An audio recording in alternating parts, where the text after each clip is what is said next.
Первым руководитель субъекта осмотрел реконструированный в 2016 году к открытию фестиваля культуры и спорта народов Северного Кавказа стадион имени Рашида Аушева. Он отметил явный дефицит технологического оборудования. Также был отмечен ряд нарушений при строительстве и эксплуатации объекта, что привело к его скорому обветшанию. Основываясь на примере этого проекта, Махмуд Али Калиматов охарактеризовал порядок приема сдачи объектов завершенного строительства в регионе как неудовлетворительный. По стадиону проведут проверочные мероприятия на соответствие требованиям технических регламентов, норм проектирования и проектной документации. Все объекты спортивные сейчас контролируем. Это точно. Все, что строится. Строго. При необходимости, когда видите нарушения, явные такие, берите, кто подрядчик, кто заказчик, идите в министерство, создавайте опять комиссию по всем объектам. По всем объектам.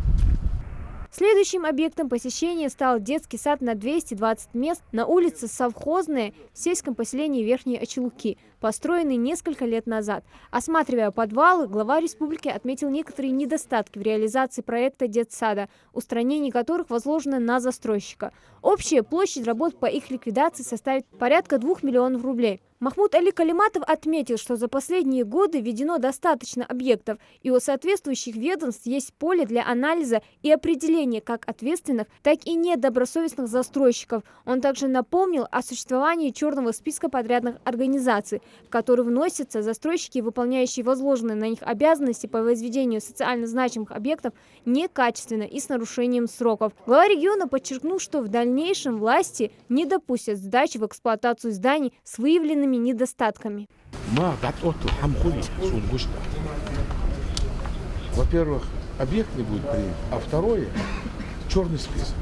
Никогда в жизни. Чтобы это завтра, через 5 лет не слетело, через 10 лет, чтобы оно стояло, понимаешь? Чтобы дети там 20 лет проходили, сказали, какой детский сад, еще наши дети сюда будут ходить. Вот в чем вопрос. Напомним, ранее при содействии главы республики в рамках празднования 250-летия единения Ингушетии с Россией был проведен ремонт здания Центра культурного развития в Магасе, также построенного согласно дефектному акту с нарушениями. Хадис Добриев, Хусейн Гакиев, Юсуп Ханиев, Новости 24.